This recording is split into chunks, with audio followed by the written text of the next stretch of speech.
نحمده ونصلي على رسوله الكريم أما بعد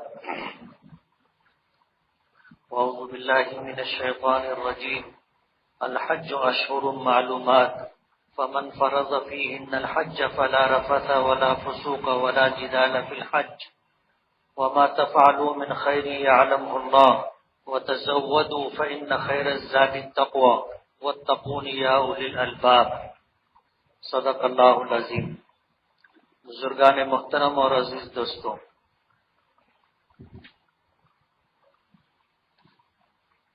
حج کے تعلق سے کل تمہیدی بات کی تھی۔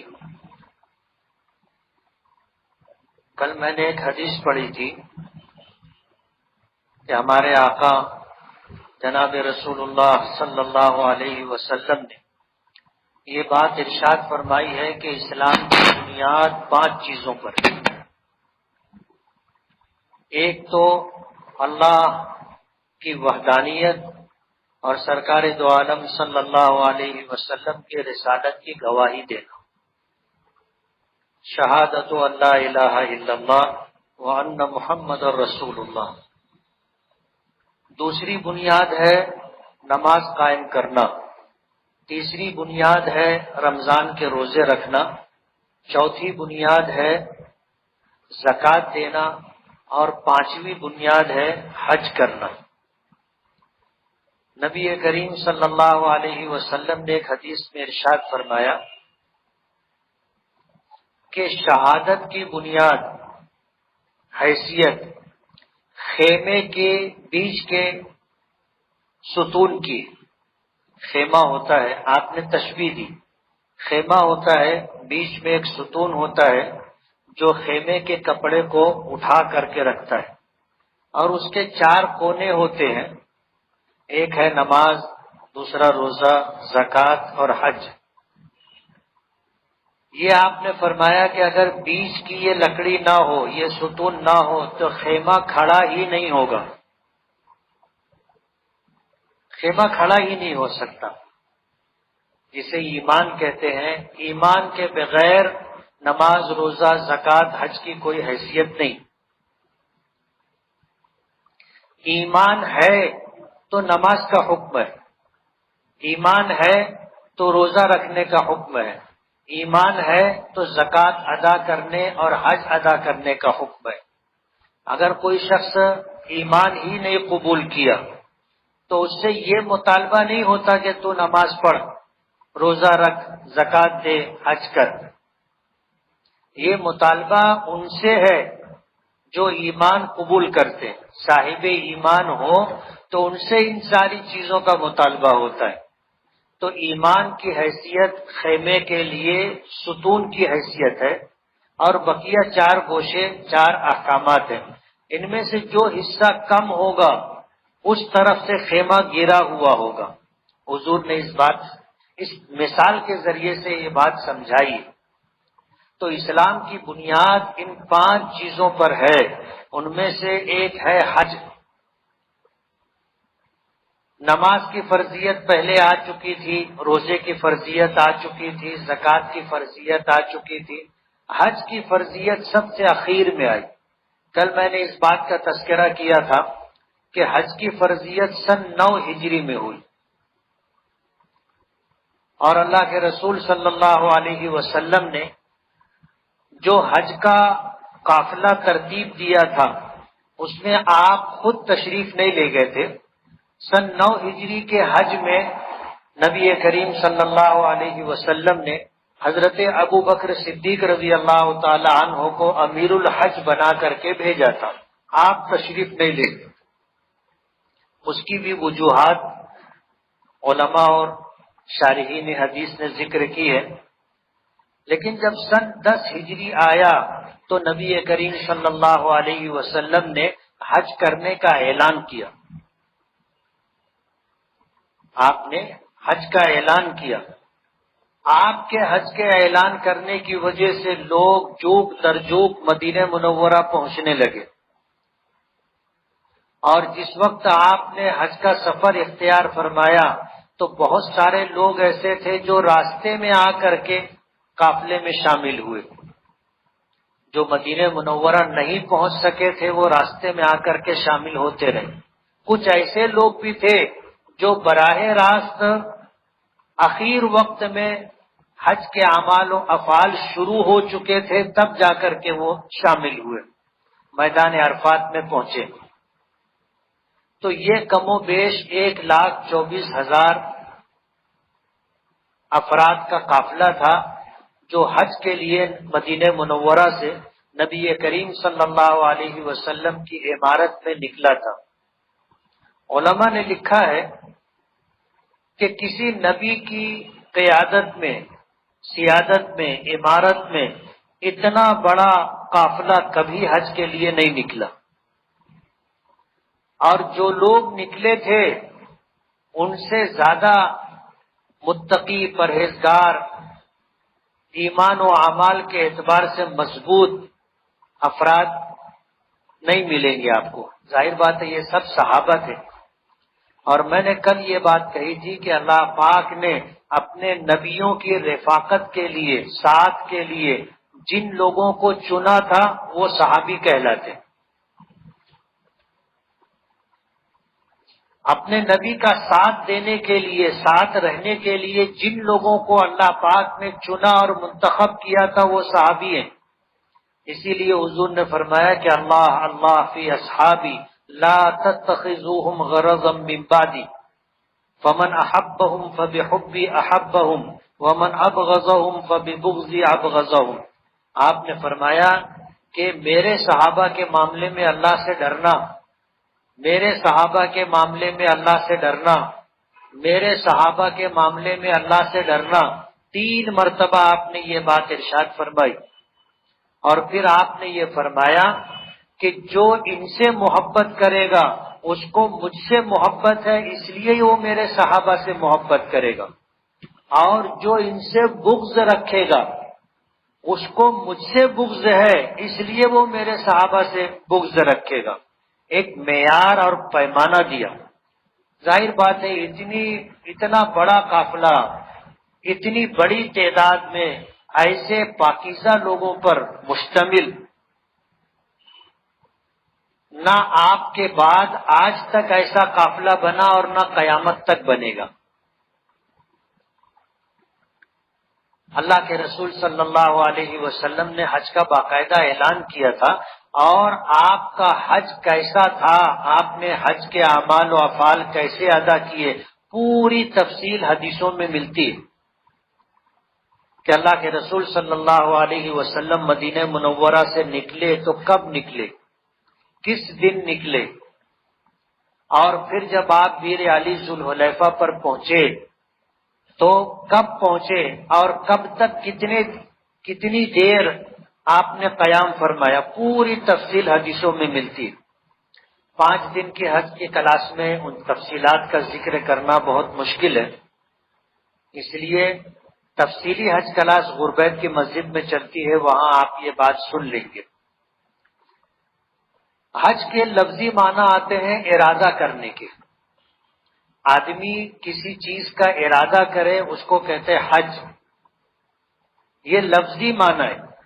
اصطلاح شریعت کے اندر یہ لفظ اس عبادت کے لیے مخصوص ہے جو عبادت نبی کریم صلی اللہ علیہ وسلم نے حج کے فرض ہونے کے بعد منا، مزدلفہ، عرفات، مکہ مکرمہ، مسجد حرام میں ادا کی۔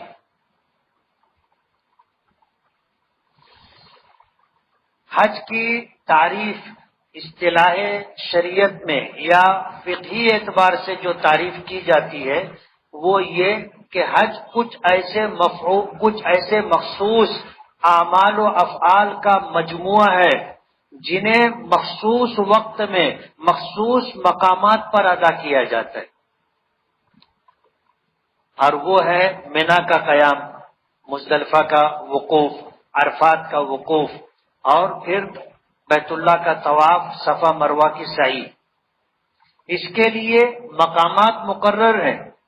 منا کا قیام منا میں ہوگا، منا کے علاوہ کہیں اور قیام کرے تو اس کا اعتبار نہیں۔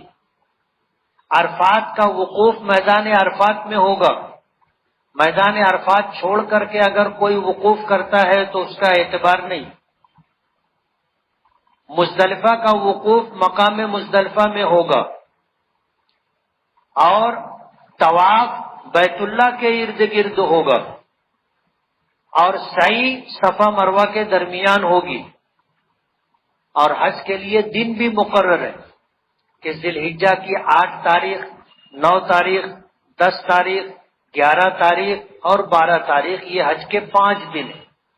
اب ان 5 دنوں کو چھوڑ کر کے کوئی اگر مینا میں قیام کرے تو اس کا اعتبار نہیں. ان 5 دنوں کو چھوڑ کر کے عرفات مزدلفہ کا وقوف کرے اس کا اعتبار نہیں. حج کے ارادے سے کوئی بیت اللہ کا طواف کرے، طواف زیارت کے لیے جو ایام مقرر ہیں، جو دن مقرر ہیں، تو وہ حج کا طواف نہیں کہلائے گا. حج کی سعی کے لیے جو دن مقرر ہیں، اگر وہ دن چھوڑ کر کے کوئی صفا مروہ کے درمیان حج کی سعی کی نیت کرتا ہے تو وہ اس کا اعتبار نہیں. تو وقت بھی مقرر ہے اور جگہ بھی مقرر ہے. حج کے لیے 5 دن ہیں، ذی الحجہ کی 8، 9، 10، 11، 12 تاریخ.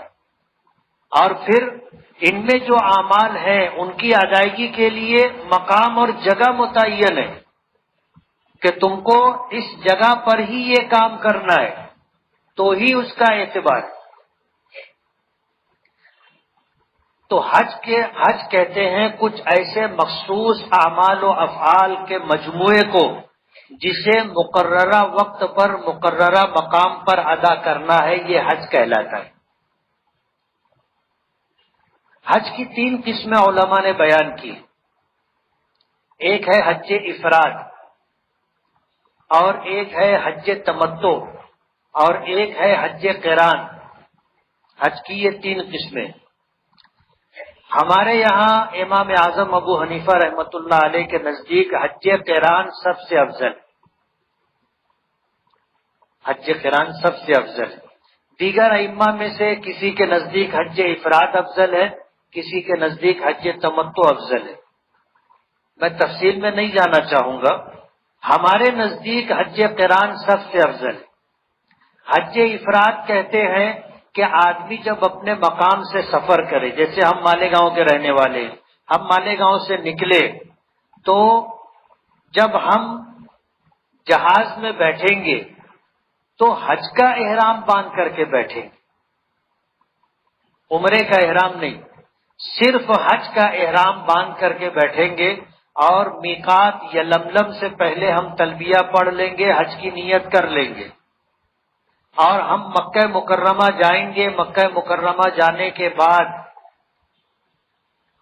ہم ایک طواف کریں گے جسے طواف قدوم کہتے ہیں، اور طواف کر لینے کے بعد احرام کی حالت میں ہم حج کے آنے کا انتظار کریں گے. جب حج کے ایام آئیں گے تو اسی احرام پر ہم مینا جائیں گے، مینا کا قیام ہوگا. 8 تاریخ کا دن اور 8 تاریخ کے بعد آنے والی رات ہم مینا میں گزاریں گے. صبح ہوگی تو ہمیں وہاں سے میدان عرفات جانا ہے. عرفات جا کر کے ہم وہاں وقوف کریں گے، اور عرفات میں وقوف کا وقت 9 ذی الحجہ کی زوال سے شروع ہوتا ہے، اور دن مکمل ہونے کے بعد رات پوری صبح صادق تک کا وقت وقوف عرفات کا ہے. اگر کوئی دن میں وقوف عرفات نہ کر سکے اور رات میں بھی اگر میدان عرفات پہنچ گیا اور وقوف عرفات کی نیت کر لیا تو اس کا وقوف ہو جائے گا. اور اگر دن میں پہنچ گیا ہے تو اس کا وقوف عرفات ہو گیا. سورج غروب ہونے کے بعد وہ وہاں سے نکل کر کے مزدلفہ جائے گا، اور مزدلفہ جا کر کے رات میں قیام کرے گا، اور صبح کی نماز اولین وقت میں پڑھے گا، اور اس کے بعد سورج طلوع ہونے تک وقوف مزدلفہ کرے گا. اور اس کے بعد مینا آئے گا، مینا میں قیام رہے گا. 10 تاریخ کو تینوں جمرات کی رمی ہے. وقت مختلف ہے، اور 10، 11، 12 تینوں جمرات کی رمی اسے کرنی ہے۔ پہلے دن کی رمی جمرہ عقبہ کی رمی ہے، تفصیل آپ کو بتائیں گے کہ تینوں جمرات کی رمی ہے، ایک جمرات کی رمی ہے۔ آپ اتنا ذہن میں رکھیں کہ 10، 11، 12 3 دن جو ہے آپ کو جمرات کی رمی کرنی ہے، اور انہی 3 دنوں میں آپ کو طواف زیارت اور صفا مروہ کی سعی بھی حج کی نیت سے کرنی ہے۔ تو جو احرام ہم یہاں سے حج کا باندھ کر کے گئے تھے اور ہم نے حج کیا، اس میں عمرہ نہیں ہے، اس میں حج سے پہلے عمرہ نہیں ہے، تو یہ حج افراد کہلاتا ہے۔ دوسرا حج ہے حج تمتع۔ تمتع کے لفظی معنی آتے ہیں فائدہ اٹھانے کے، اور اس حج کو حج تمتع اس لیے کہا جاتا ہے کہ آدمی حج کے ارادے سے جا رہا ہے، لیکن حج کے ساتھ عمرے کی بھی فضیلت، عمرے کا بھی ثواب حاصل کرنا چاہتا ہے۔ تو وہ جب یہاں سے روانہ ہوگا، جیسے ہم مالیگاؤں سے روانہ ہوں گے، تو مالیگاؤں سے روانہ ہوتے ہوئے ہم لوگ جب مکۃ المکرمہ کے لیے، جدہ کے لیے یا مدینہ پاک کے لیے نکلیں گے، جو بھی ترتیب فلائٹ کی ہوتی ہے، تو یہاں سے جو احرام باندھا جائے گا وہ صرف عمرے کا احرام باندھا جائے گا، حج کا احرام نہیں باندھا جائے گا، صرف عمرے کا احرام باندھا جائے گا، اور عمرے کی نیت کی جائے گی، تلبیہ پڑھا جائے گا، اور جب وہاں مکہ مکرمہ پہنچیں گے تو مکہ مکرمہ پہنچنے کے بعد ہمیں عمرے کے افعال ادا کرنے، عمرے کے افعال ادا کرنے ہیں۔ عمرے میں 3 چیزیں ہوتی، ایک تو ہمیں عمرے کا احرام باندھنا ہے جسے شرط قرار دیا گیا، دوسرا جو ہے بیت اللہ کا طواف ہے جسے رکن قرار دیا گیا، فرض قرار دیا گیا، اور تیسرا صفا مروہ کی سعی ہے جسے واجب قرار دیا گیا۔ 3 کام ہیں، عمرے کا احرام باندھنا، عمرے کی نیت سے بیت اللہ کا طواف کرنا، عمرے کی نیت سے صفا مروہ کے درمیان سعی کرنا۔ یہ 3 کام کر لینے سے عمرے کے اعمال مکمل ہوتے ہیں۔ جب یہ 3 عمل مکمل ہو گیا تو سر منڈوا لے یا بال ایک پور کے بقدر پورے سر سے یا کم سے کم چوتھائی سر سے کٹوا لیں تو ہمارا احرام اتر جائے گا۔ اب حج کے سفر میں ہم نے فائدہ اٹھایا اور ہم نے عمرہ کر لیا، اب عمرے سے احرام سے ہم فارغ ہو گئے، اب ہم حج کا انتظار کریں گے۔ جب حج کے ایام آئیں گے تو حج کا احرام باندھ کر کے ہم حج کریں گے۔ تو ہم نے ایک سفر میں 2 احرام سے، الگ الگ احرام سے ہم نے عمرہ کیا، ایک احرام سے، اور دوسرے احرام سے ہم نے حج کیا، تو اسے حج تمتع کہتے ہیں۔ اس میں حج کے لیے الگ احرام ہے اور عمرے کے لیے الگ احرام ہے، اسے حج تمتع کہتے ہیں۔ اور اگر ہم نے حج کے اس سفر میں عمرہ اور حج دونوں کو ہم نے جمع کیا ایک احرام میں، تو اسے حج قران کہیں گے۔ یعنی ہم نے یہاں سے جب سفر شروع کیا تو ہم نے احرام جب باندھا تو اسی ایک احرام میں ہم نے عمرے کی بھی نیت کی اور حج کی بھی نیت کی۔ احرام ایک ہے، 2 عبادتوں کی ہم نے نیت کی ہے، ایک عمرے کی نیت کی ہے اور ایک حج کی نیت کی ہے، دونوں کی نیت کی۔ ہم جب یہاں سے مکہ مکرمہ مسجد حرام پہنچیں گے تو وہاں پہنچنے کے بعد پہلے ہم عمرہ کریں گے۔ احرام تو ہم نے باندھ لیا تھا، ہم وہاں پہنچے تو پہنچنے کے بعد ہمیں بیت اللہ کا طواف کرنا ہے عمرے کی نیت سے۔ عمرہ طواف مکمل ہونے کے بعد ہمیں صفا مروہ کی سعی کرنی ہے عمرے کی نیت سے۔ جب ہم نے سعی کر لی تو اب اس کے بعد ہم بال نہیں منڈوائیں گے، بال نہیں کٹوائیں گے، یہ احرام باقی رکھیں گے حج کے لیے۔ جب حج کے ایام اور اوقات آئیں گے تو اسی احرام سے ہم حج کریں گے۔ اسے حج قران کہتے ہیں۔ قران کے لفظی معنی ہے دو چیزوں کو ایک ساتھ اکٹھا کرنا اور جمع کرنا۔ تو ہم نے ایک احرام میں عمرہ اور حج دونوں کو جمع کر لیا، تو اس کو حج قران کہتے ہیں۔ امام اعظم ابو حنیفہ رحمۃ اللہ علیہ فرماتے ہیں کہ حج قران سب سے افضل حج ہے۔ وجہ اس کی یہ ہے کہ نبی کریم صلی اللہ علیہ وسلم نے حج قران کیا تھا۔ امام مالک رحمۃ اللہ علیہ فرماتے ہیں کہ حج افراد افضل ہے۔ امام شافعی امام احمد ابن حنبل رحمۃ اللہ علیہ فرماتے ہیں کہ حج تمتع افضل ہے، اور حضور نے حج تمتع کیا تھا۔ اب عجیب بات ہے، اللہ کے رسول نے حج فرض ہونے کے بعد کتنے حج کیے؟ صرف ایک حج کیا۔ ایک امام کہتے ہیں کہ حضور نے حج افراد کیا تھا، دوسرے دو امام کہتے ہیں کہ حضور نے حج تمتع کیا تھا، اور ایک امام کہتے ہیں کہ حضور نے حج قران کیا تھا۔ اب آپ بھی سوچتے ہوں گے کہ حضور نے حج ایک کیا، یہ الگ الگ بات کس طرح سامنے آ رہی ہے؟ وہ بات سمجھنے کی ضرورت ہے۔ میں نے حضور کے حج کا جو تذکرہ کیا تھا وہ اس لیے کہ یہ بات آپ کو سمجھانی ہے۔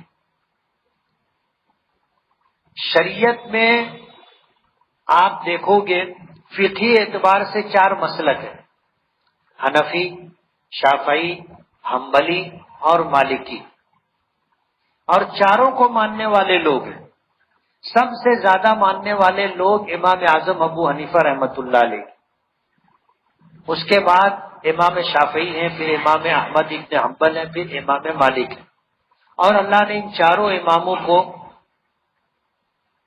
مقام قبول عطا کیا، اور چاروں کی اتباع، ان کی تقلید، ان کی پیروی کرنے والے دنیا میں موجود ہیں۔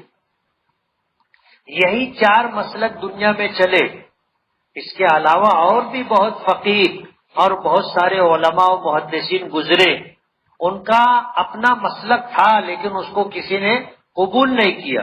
یہی 4 مسلک لوگوں نے قبول کیا اور ان کے مطابق اپنی عبادتیں انجام دیتے۔ نبی کریم صلی اللہ علیہ وسلم جب حج کے لیے نکلے، علماء نے لکھا ہے 24 ذی قعدہ کو آپ مدینے سے ظہر کی نماز کے بعد روانہ ہوئے تھے۔ 24 ذی قعدہ کو ظہر کی نماز کے بعد مدینہ منورہ سے آپ حج کے ارادے سے نکلے۔ آپ جب مدینہ سے نکلے تو آپ ذوالحلیفہ پر پہنچے۔ وہاں سے ذوالحلیفہ مدینے سے زیادہ دور نہیں ہے، آپ اگر بس سے جاؤ گے تو آدھا پون گھنٹہ لگتا ہے، آدھے پون گھنٹے میں آپ ذوالحلیفہ پہنچ جاؤ گے۔ یہ ایک میقات ہے۔ حج عمرے کے ارادے سے اگر کوئی شخص جاتا ہے تو میقات سے پہلے اس کو احرام باندھنا ضروری ہے۔ بغیر احرام باندھے میقات کراس نہیں کر سکتا۔ اگر بغیر احرام باندھے میقات کو اس نے کراس کیا تو اس کے اوپر دم واجب ہو جائے گا۔ اس لیے حج کرنا ہو یا عمرہ کرنا ہو تو میقات سے پہلے احرام کا ہونا ضروری ہے۔ اللہ کے رسول صلی اللہ علیہ وسلم آپ بغیر احرام باندھے مدینے سے نکلے تھے۔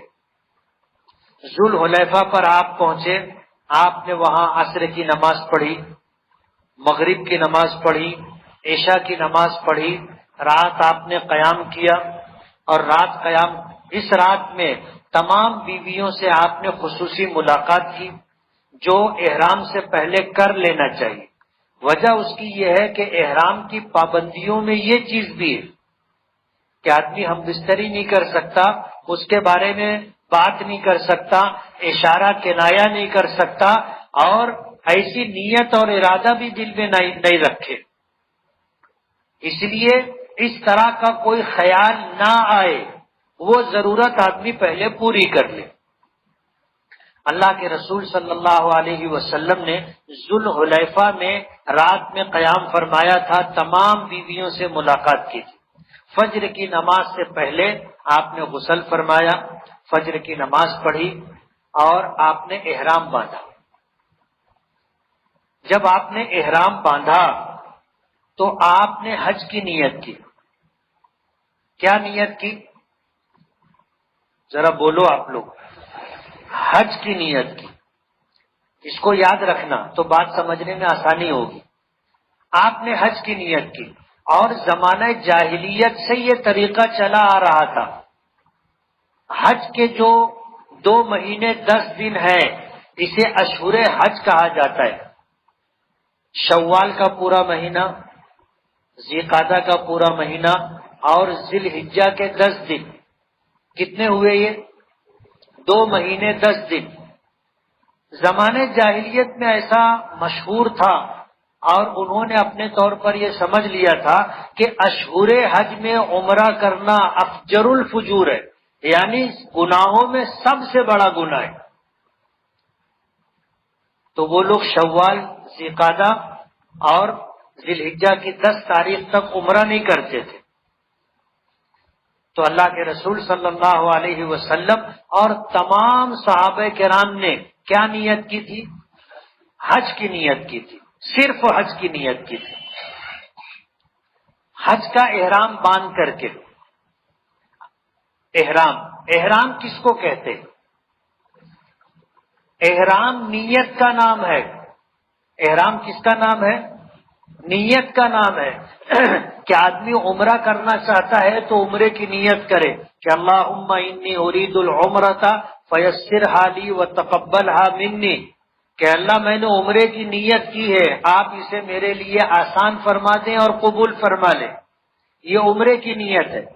اور حج کی نیت ہے اللہم انی ارید الحج فیسرہ لی وتقبلہ منی، کہ اللہ میں نے حج کی نیت کی ہے، اسے آپ آسان فرما دیں اور قبول فرما لیں۔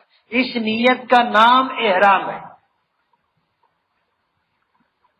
اور احرام کی حالت میں مردوں کے لیے سلا ہوا کپڑا پہننا منع ہے، اس لیے مرد حضرات سلا ہوا کپڑا نہیں پہنتے، بے سلی ہوئی 2 چادر، ایک لنگی کی جگہ استعمال کرتے ہیں اور ایک کاندھے سے لے کر کے کمر تک کا حصہ کپڑے سے ڈھکا رہے، دوسری چادر اس کے لیے استعمال کرتے ہیں۔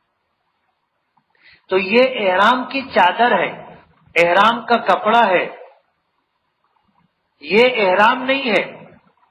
احرام نیت کا نام ہے کہ آدمی عمرے کی نیت کرے، تلبیہ پڑھے، حج کی نیت کرے، تلبیہ پڑھے، تو اس کا احرام شروع ہو گیا۔ اگر کوئی شخص سلے ہوئے کپڑے میں نیت کر لے تو بھی احرام شروع ہو جائے گا۔ سمجھ رہے ہو؟ ایک مرتبہ ایسا ہوا کہ ہم لوگ گروپ لے کے جاتے ہیں۔ اب جو احرام کی چادر تھی جس بیگ میں تھی، وہ بیگ ہم نے سامان میں ڈال دیا۔ اب سب حاجیوں کی لائن لگا کر کے سب کو احرام بندھوائے، نماز پڑھوائے، نیت کروائے، تلبیہ پڑھوائے اور سب کو آگے بھیجے۔ جب سارے کاموں سے نمٹ گئے تب یہ ہوا کہ اب اپنے کو احرام باندھنا ہے۔ اب جب بیگ دیکھے تو احرام جس بیگ میں تھا وہ بیگ لگیج میں چلی گئی تھی، اب احرام ہی نہیں تھا۔ اور کوئی ایسا تھا نہیں کہ جو احرام دیوے، کسی کے پاس 2 احرام نہیں تھا۔ ہمارا گروپ تو ٹھیک ہے گیا، دوسرے جو لوگ تھے ان کے پاس بھی 2 احرام نہیں تھے، ہر ایک کے پاس ایک احرام۔ ظاہر بات ہے ہر آدمی اپنی تیاری سے آتا ہے۔ اب ہم لوگوں نے بہت سارے لوگوں سے پوچھا، بھائی احرام کی چادر ہے، احرام کی چادر ہے؟ ارے بولے نہیں ہے، وہ سامان میں ہے، وہ سامان گئے۔ اب جس کو مسئلہ معلوم ہے اس کے لیے بڑی بات نہیں۔ احرام سلے ہوئے کپڑے میں بھی احرام کی نیت کی جا سکتی ہے، تو ہم نے پھر سلے ہوئے کپڑے میں احرام کی نیت کر لی۔ اگر سلا ہوا کپڑا 12 گھنٹہ کوئی پہنا رہے تو اس کے اوپر دم واجب ہو جاتا ہے، اور احرام کا کپڑا، سلا ہوا کپڑا احرام کی حالت میں اس سے کم اگر پہنا ہے تو اس کے اوپر صدقہ واجب ہے۔ اب ہم لوگوں کو معلوم تھا، مسئلہ معلوم ہے، اس لیے اسی میں نیت کر لی، اور یہ ہوا کہ جدہ اتریں گے، 4 سے 4.5 گھنٹے کا سفر ہے، جدہ اتریں گے، یہ کپڑا اتار کر کے چادر باندھ لیں گے۔ تو اس لیے میں آپ کو یہ بتانا چاہتا ہوں کہ احرام نیت کا نام ہے، کپڑے کا نام نہیں ہے۔ اب جیسے میں نے عمرے کی یا حج کی نیت کر لی، تو اب مرد ہونے کی وجہ سے میں سلا ہوا کپڑا نہیں پہن سکتا، پابندی ہے۔ تو احرام کی نیت کرنے سے پہلے ہم سلا ہوا کپڑا نکال دیتے ہیں، اور احرام کی چادر ایک لنگی کی جگہ باندھ لیتے ہیں، ایک سے اوپر سے اپنا جسم ڈھک لیتے ہیں۔ اس کے بعد سر ڈھانک کر کے 2 رکعت نماز پڑھی جاتی ہے، جس میں پہلی رکعت میں سورہ فاتحہ اور اس کے بعد سورہ کافرون، قل یا ایھا الکافرون، اور دوسری رکعت میں سورہ فاتحہ، اس کے بعد قل ھو اللہ، یہ سورت پڑھ کے نماز پڑھی جاتی ہے۔ سلام پھیرنے کے بعد سر کھول لیا جاتا ہے۔ سر کھول لینے کے بعد اب اگر حج افراد کرنا ہے تو حج کی نیت کریں، حج تمتع کرنا ہے تو عمرے کی نیت کریں گے، اور حج قران کرنا ہے تو عمرہ اور حج دونوں کی نیت کریں۔ اور ابھی احرام شروع نہیں ہوگا، ابھی ہم نے نیت کی ہے۔ اب احرام کی پابندیاں کب شروع ہوں گی اور یہ احرام کب معتبر ہوگا؟ جب ہم تلبیہ پڑھیں گے۔ تلبیہ کس کو یاد ہے؟ ہاتھ اٹھانا۔ کچھ لوگ کا ہاتھ نہیں اٹھا۔ بغیر تلبیے کے احرام شروع نہیں ہوگا، اور بغیر احرام کے عمرہ بھی نہیں ہوگا، حج بھی نہیں ہوگا۔ سمجھ رہے ہو؟ تو یہ سمجھ لو کہ عمرے میں داخل ہونے کے لیے اور حج کے اعمال میں داخل ہونے کے لیے کنجی کی جو حیثیت ہے وہ تلبیے کی۔ اگر آپ کو تلبیہ یاد نہیں ہے تو آپ کا عمرہ بھی نہیں ہوگا، آپ کا حج بھی نہیں ہوگا۔ جیسے ہم لوگ نماز پڑھنے کے لیے آتے ہیں، نماز کے لیے کھڑے ہوتے، تو سب سے پہلے ہم کیا کرتے ہیں؟ تکبیر تحریمہ، ہاتھوں کو کانوں تک اٹھاتے ہیں اور اللہ اکبر، یہ تکبیر تحریمہ ہے، اس سے نماز شروع ہوگی۔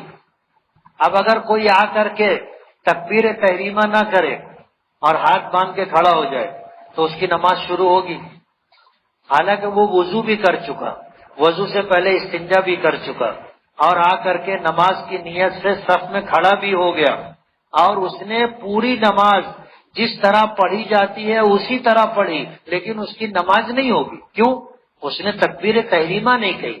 تو جس طرح بغیر تکبیر تحریمہ کے نماز شروع نہیں ہوگی، آدمی نماز میں شامل اور داخل نہیں ہوگا، اسی طرح بغیر تلبیہ کے احرام شروع نہیں ہوگا، آپ عمرے میں حج میں شامل نہیں ہوں گے۔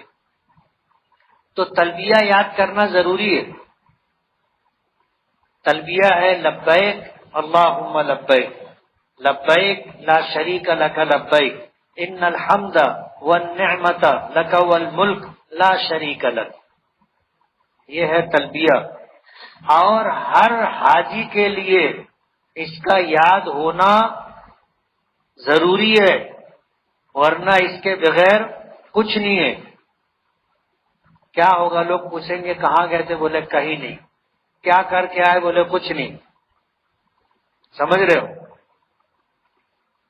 اللہ کے نبی صلی اللہ علیہ وسلم نے ذوالحلیفہ پر احرام باندھا، کیا نیت کی تھی؟ حج کی نیت کی تھی۔ حج کی نیت کی، تلبیہ پڑھا، اور وہاں سے آپ نے اپنا سفر شروع کیا۔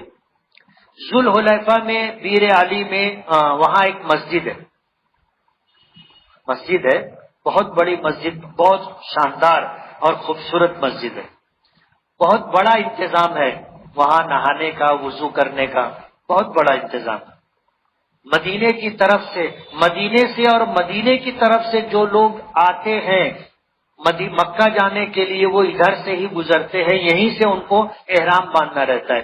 اللہ کے رسول صلی اللہ علیہ وسلم اور تمام صحابہ نے حج کا احرام باندھا۔ برابر آگے بڑھے، سفر کرتے ہوئے کچھ آگے جا کر وادی عقیق میں پہنچے۔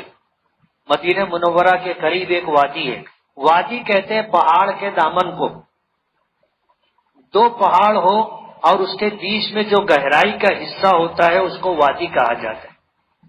جب وادی عقیق میں پہنچے تو حضرت جبرائیل تشریف لائے اور اللہ پاک کی طرف سے یہ حکم لے کر کے آئے کہ کل عمرۃ فی حجۃ،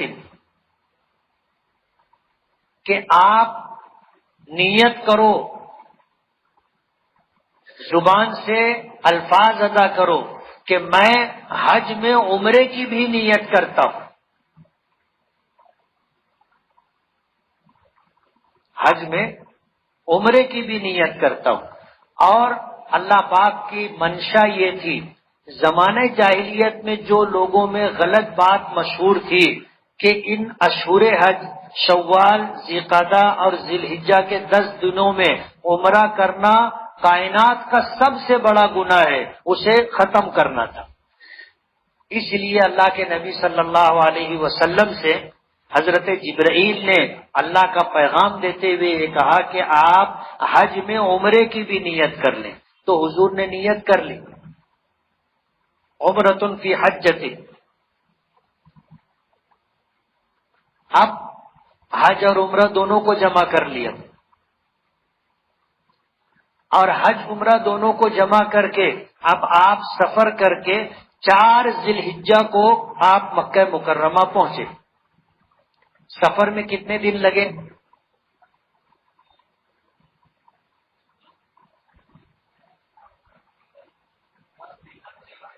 آپ لوگ توجہ سے نہیں سن رہے، میں بہت سمیٹ کر کے بات کرنا چاہتا ہوں تاکہ آپ کو یاد رہے۔ میرا ایک ایک جملہ آپ یاد رکھو۔ میں نے کہا تھا کہ اللہ کے رسول نے مدینے سے حج کا سفر کب شروع کیا تھا؟ 24 ذیقعدہ کو، ظہر کی نماز کے بعد۔ اب جب 24 کو نکلے اور 4 ذی الحجہ کو آپ پہنچے تو آپ سمجھ لو کہ 10 دن لگے یا 11 دن لگے۔ مدینہ منورہ سے مکہ مکرمہ اتنے فاصلے پر ہے کہ اس زمانے میں جو سفر کی سہولت تھی، اونٹ کے ذریعے سفر، اس کے لیے 10 سے 12 دن لگتے تھے مدینے سے مکہ پہنچنے میں۔ 400 کلومیٹر ہے، اور اس کے لیے 10 سے 11 دن لگے تھے۔ جب اللہ کے رسول صلی اللہ علیہ وسلم مکہ مکرمہ پہنچے تو مکہ مکرمہ پہنچنے کے بعد نیا حکم آیا۔ حج افراد میں قربانی نہیں ہے، حج تمتع اور حج قران میں قربانی ہے، واجب ہے۔ حج تمتع میں یہ سہولت ہے کہ قربانی کا جانور آپ وہاں سے بھی خرید سکتے،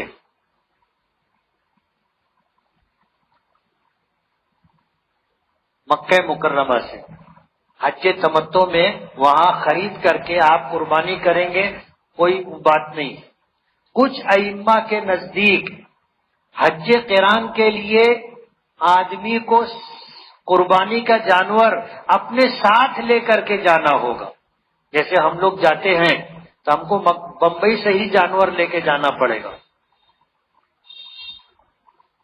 کچھ ائمہ کے نزدیک حج قران کے لیے جانور ساتھ میں لانا ضروری ہے۔ حضور پاک صلی اللہ علیہ وسلم جس وقت مدینہ منورہ سے نکلے تھے تو 30 اونٹ اپنے ساتھ لے کر کے نکلے۔ کتنے اونٹ؟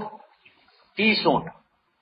اور حضرت علی رضی اللہ تعالی عنہ کو یمن بھیجا تھا کہ تم یمن جاؤ اور وہاں سے 70 اونٹ خرید کر کے لے کر کے آؤ۔ تو حضرت علی گئے تھے یمن اور حضور کے لیے 70 اونٹ وہاں سے خرید کر کے لائے تھے، اور آپ نے جب اپنا حج کیا تو ذی الحجہ کی 10 تاریخ کو میدان مینا میں آپ نے اپنی طرف سے کتنے اونٹ ذبح کیے تھے؟ 100 اونٹ ذبح کیے تھے۔ 30 اونٹ تو آپ مدینے سے ساتھ میں لے کر کے آئے تھے اور 70 اونٹ آپ نے یمن سے منگوائے تھے۔ تو حضور نے اپنے حج میں 100 اونٹوں کی قربانی دی تھی۔ اور ظاہر بات ہے بڑے جانور میں کتنے حصے ہوتے؟ 7 حصے ہوتے۔ ہم لوگ تو کیا ہے، حج کرتے ایک بکری یا بکرا لیتے، وہ بھی مرین، سستا ڈھونڈتے۔ مارکیٹ میں 10 جگہ جائیں گے، اچھا جانور نہیں ڈھونڈتے، سستا جانور ڈھونڈتے۔ اور مالیگاؤں کے لوگوں کو میں نے دیکھا ہے، آپ مالیگاؤں کے ہو، میں آپ کو جان بوجھ کر کے بول رہا ہوں، مالیگاؤں کے لوگوں کو میں نے دیکھا ہے وہ 200 روپے کی بکری خریدتے، 200 ریال کی بکری خریدتے۔ اور وہ بکری ایسی رہتی کہ یہاں قربانی کے دنوں میں اگر اس کو بیچنے کے لیے نکلو گے تو قربانی کے لیے کوئی نہیں خریدے گا۔ مالیگاؤں کے حاجی لوگ حج کے لیے جاتے، پیسہ بچانے کے لیے وہاں پر ایسی مری بکری خریدتے، ایک حصہ، اور وہ بھی مریل بکری۔ یہیں اس کے اوپر بیٹھ جاؤ تو بکری بیٹھ جائے گی، پل سرات پہ کیا تم کو اپنے اوپر بیٹھا کر کے وہ پار کرے گی۔ حضور نے کتنے اونٹ قربان کیے تھے؟ 100 میں کتنے حصے ہوتے؟ 100 اونٹوں میں 700 حصے۔ تمام ازواج مطہرات بھی آپ کے ساتھ تھی، تو حضور نے ان کی طرف سے گائے ذبح کی تھی۔ صحابہ کرام لکھتے ہیں کہ اللہ کے رسول جب آپ قربانی کرنے کے لیے آگے بڑھے تو اونٹ قطار میں سے خود نکل کر کے آتے تھے حضور کے ہاتھ سے ذبح ہونے کے لیے، اور حضور نہر فرماتے تھے۔ 63 اونٹ حضور نے اپنے ہاتھ سے ذبح کیے۔ کتنے اونٹ؟ 63 اونٹ۔ اور بقیہ اونٹوں کو قربانی کی ذمہ داری حضرت علی کو دے دی۔ صحابہ کرام کہتے ہیں کہ ایک اونٹ جاتا تھا تو دوسرا کون اونٹ رہے گا، وہ 100 کے 100 آگے بڑھنے کی کوشش کرتے تھے، تو ہم لوگ ڈنڈا لے کر کے ان کی گردن میں ایسے لگا کر کے ان کو روکتے تھے۔ اونٹوں کو اتنی حضور سے محبت تھی، جان دینا کوئی آسان بات نہیں ہے، لیکن حضور کے ہاتھوں سے ذبح ہونے کے لیے اونٹ خود بخود بڑھ کر کے جاتے تھے۔ حضور نے 100 اونٹوں کی قربانی دی۔ جب مکہ مکرمہ آپ پہنچے تو آپ نے پہلے عمرہ کیا۔ جب آپ نے عمرہ کر لیا تو تمام صحابہ نے بھی عمرہ کر لیا، اور تعداد کتنی تھی ان کی؟ 1,24,000۔ اس میں مرد حضرات بھی تھے، عورتیں بھی تھی، صحابی بھی تھے، صحابیات بھی تھی۔ جب عمرے کے عمل سے فارغ ہو گئے تو نبی کریم صلی اللہ علیہ وسلم نے حضرت جبرائیل کے کہنے پر، جو اللہ پاک کی طرف سے حکم آیا تھا کہ یہ اعلان کر دو کہ جو لوگ قربانی کا جانور ساتھ میں لے کر کے نہیں آئے ہیں وہ اپنا سر منڈوا کر کے احرام اتار دیں۔ اب ظاہر بات ہے سب تو جانور قربانی کا ساتھ میں لے کر کے نہیں آئے تھے، حضور لائے تھے اور بھی کچھ لوگ لائے تھے۔ زیادہ بڑی تعداد ان لوگوں کی تھی جو قربانی کا جانور مدینے سے یا اپنے گھر سے نکلتے ہوئے ساتھ میں لے کر کے نہیں آئے تھے۔ ایسے لوگوں کو حضور نے فرمایا کہ جن کے ساتھ قربانی کا جانور، ہدی کا جانور نہیں ہے، وہ عمرہ کر چکے ہیں، وہ اپنا سر منڈوا کر کے احرام اتار دیں۔ صحابہ کرام تذبذب میں تھے کہ یہ نیا حکم ہے۔ اللہ کے رسول صلی اللہ علیہ وسلم کے سامنے جب یہ بات آئی کہ زمانہ جاہلیت کی جو مشہور بات ہے کہ اشہر حج میں عمرہ کرنا سب سے بڑا گناہ ہے، اب ہم نے تو عمرہ کر لیا، اللہ کا حکم تھا، اب عمرہ کر لینے کے بعد نیا حکم آیا کہ جس کے ساتھ ہدی یعنی قربانی کا جانور نہیں ہے وہ اپنا سر مڈوا کر کے احرام اتار دے۔ تو صحابہ کرام تھوڑا سا سوچ بچار کر رہے تھے، تو حضور پاک صلی اللہ علیہ وسلم نے فرمایا لو استقبل تو مستدبر تو ما سقت الہدیہ، بخاری شریف میں حضور کے الفاظ ہیں۔ حضور نے فرمایا کہ اگر مجھے معلوم ہوتا، اگر مجھے پہلے سے معلوم ہوتا کہ آگے ایسا کوئی نیا حکم آنے والا ہے تو میں ہدی کا جانور مدینے سے ساتھ میں نہیں لاتا، آ کر کے عمرہ کرتا، سر مڈوا کر کے احرام اتار دیتا، اور پھر حج کے لیے حج کا وقت آتا تو احرام باندھ لیتا۔ لیکن یہ حکم آنے والا ہے مجھے نہیں معلوم تھا، اس لیے میں ہدی کا جانور لے کر کے آیا۔ میری مجبوری یہ ہے کہ جب تک یہ جانور ذبح نہیں ہوگا وہاں تک میں احرام نہیں اتار سکتا۔ ظاہر بات ہے ہم لوگوں کا احرام بھی کب اترے گا؟ جب ہم لوگ قیام منا، وقوف عرفات، وقوف مزدلفہ، 10 ذی الحجہ کو ہم جب آئیں گے، آ کر کے بڑے جمرات کی رمی کریں گے، رمی کے بعد جب ہم قربانی کریں گے تب جا کر کے سر منڈوائیں گے اور احرام اترے گا۔ تو حضور نے فرمایا لو استقبل تو مستدبر تو ما سقت الہدیہ، اگر مجھے پہلے سے معلوم ہوتا کہ آگے ایسا حکم آنے والا ہے تو میں ہدی کا جانور، قربانی کا جانور مدینے سے ساتھ میں نہیں لاتا۔ حضور نے یہ بات فرمائی، صحابہ کرام جن کے پاس ہدی کے جانور نہیں تھے انہوں نے اپنا سر منڈوایا، احرام اتار دیا۔ اللہ کے رسول صلی اللہ علیہ وسلم اور اس سفر میں جو لوگ ہدی اور قربانی کا جانور ساتھ میں لے کر کے آئے تھے وہ احرام کی حالت میں رہے، حج کا انتظار کرتے رہے۔ جب حج کے ایام آئے تو پھر مکے سے نکلے مینا گئے، مینا سے نکلے عرفات گئے، عرفات سے نکلے مزدلفہ آئے، مزدلفہ سے نکلے مینا آئے، مینا آنے کے بعد بڑے شیطان کو کنکری ماری، قربانی کی، اس کے بعد اپنا سر منڈوا کر کے احرام اتار دیا۔ حضور کا حج آپ نے سنا۔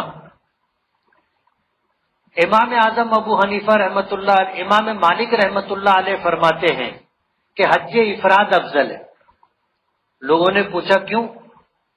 کہا کہ اس لیے کہ جب حضور مدینہ پاک سے نکلے تھے اور ذوالحلیفہ پہنچے تھے تو آپ نے کیا نیت کی تھی؟ حج کی نیت کی تھی، اور جو آدمی میقات سے حج کی نیت کرے تو اس کا حج حج افراد ہوتا ہے، اس لیے حج افراد افضل ہے۔ امام شافعی، امام احمد ابن حنبل رحمۃ اللہ علیہ فرماتے ہیں کہ اللہ کے رسول جب ذوالحلیفہ سے آگے بڑھے اور وادی عقیق میں پہنچے تو حضرت جبرائیل نے آ کر کے اللہ کا پیغام دیا کہ آپ اس حج میں عمرے کی بھی نیت کر لیں۔ تو اللہ کے رسول صلی اللہ علیہ وسلم نے عمرے کی بھی نیت کر لی۔ احرام کتنا تھا؟ ایک احرام میں حج عمرہ دونوں کو جمع کیا۔ امام اعظم ابو حنیفہ رحمۃ اللہ علیہ فرماتے ہیں کہ ایک احرام میں دونوں عبادتوں کو جمع کیا تو یہ حج قران ہو گیا۔ تو حضور نے کون سا حج کیا؟ حج قران کیا، اس لیے حج قران افضل ہے۔ امام شافعی، امام احمد ابن حنبل رحمۃ اللہ علیہ فرماتے ہیں کہ جب حضور مکہ مکرمہ پہنچے اور عمرہ کر لیا، عمرے کے بعد آپ نے فرمایا کہ جن کے پاس ہدی کا جانور نہیں ہے وہ سر منڈوا کر کے احرام اتار دیں، اور اگر مجھے معلوم ہوتا تو میں ہدی کا جانور ساتھ میں نہیں لاتا، میں بھی عمرہ کرتا، بال منڈوا کر کے احرام اتار دیتا۔ تو حضور کی چاہت تھی، یہ حضور کی چاہت تھی، اس لیے امام شافعی، امام احمد ابن حنبل رحمۃ اللہ علیہ فرماتے ہیں حج تمتع افضل ہے۔ اس سے آپ سمجھ سکتے ہو کہ ائمہ اربعہ میں جو عبادات کو لے کر کے مسائل میں جو اختلاف ہے کہ یہ حنفی ہے، یہ شافعی ہے، یہ حنبلی ہے، یہ مالکی ہے، تو یہ حضور کا عمل دیکھ کر کے انہوں نے فیصلہ کیا ہے، اپنی طرف سے کسی نے کوئی بات نہیں کہی ہے۔ ابھی آپ دیکھو حضور نے کتنا حج کیا تھا؟ ایک حج کیا تھا، اور 3 طرح کی بات سامنے ہے۔ امام مالک فرماتے ہیں کہ حضور نے احرام باندھا تو حج کی نیت کی تھی، اس لیے حج افراد افضل ہے۔ امام اعظم ابو حنیفہ رحمۃ اللہ علیہ فرماتے ہیں کہ حضور نے ایک احرام میں دونوں عبادتوں کو ادا کیا، عمرہ بھی اور حج بھی، اور حضور نے جو حج کیا تھا وہ قران تھا، اس لیے حج قران افضل ہے۔ امام شافعی اور امام احمد ابن حنبل فرماتے ہیں کہ اللہ کے رسول صلی اللہ علیہ وسلم کا یہ فرمان ہے کہ اگر مجھے معلوم ہوتا کہ آگے ایسا حکم آنے والا ہے تو میں حجی کا جانور نہیں لاتا، عمرہ کرتا، سر منڈواتا، احرام اتار دیتا۔ تو حضور کی چاہت یہ تھی کہ حضور ایک احرام میں عمرہ کرے، پھر حج کا وقت آئے تو حج کا احرام باندھ کر کے آپ حج کریں، اس لیے حج تمتع افضل ہے۔ سمجھ میں آ رہی بات؟ تو یہ چاروں ائمہ کے درمیان جو اختلاف ہے، مسلک جس کو کہتے ہیں کہ ہم حنفی مسلک، شافعی مسلک، حنبلی مسلک، مالکی مسلک، تو یہ ہر ایک نے حضور کے عمل کو بنیاد بنایا ہے، کسی نے اپنی طرف سے کوئی بات نہیں کہی، حضور کے عمل کو بنیاد بنایا۔ علماء نے لکھا ہے کہ یہ 4 مسلک جو بنے ہیں یہ بھی اللہ پاک کی منشا ہے، اور اللہ پاک یہ چاہتے ہیں کہ حضور کا ہر عمل جو آپ نے کیا ہے قیامت تک اس پر عمل کرنے والے لوگ رہیں۔ اب جیسے حج 3 طرح کا ہو گیا، حج افراد، حج تمتع، حج قران۔ حضور نے ایک حج کیا تھا، لیکن حضور کا عمل زندہ رہے، اس لیے کسی نے حج افراد کو افضل کہا، کسی نے حج تمتع کو افضل کہا، اور کسی نے حج قران کو افضل کہا۔ اب قیامت تک لوگ تینوں حج کرتے رہیں گے۔ تو حضور نے تمام عبادتوں میں جو آپ نے کیا ہے اس کو دیکھ کر کے کسی نے کوئی مسلک اختیار کیا، کسی نے کوئی مسلک اختیار کیا، کسی نے کوئی مسلک اختیار کیا، لیکن چاروں اماموں کے نزدیک حضور کا عمل ہے، کسی نے اپنی طرف سے کوئی بات نہیں کہی۔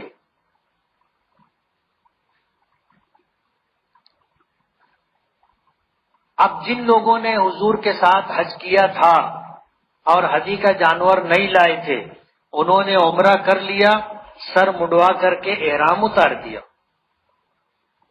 پھر جب حج آیا تو حج کا احرام باندھ کر کے انہوں نے حج کیا۔ ان تینوں حجوں میں آسان حج حج تمتع ہے۔ ابھی مہاراشٹر کے لوگوں کا سفر کب شروع ہوگا؟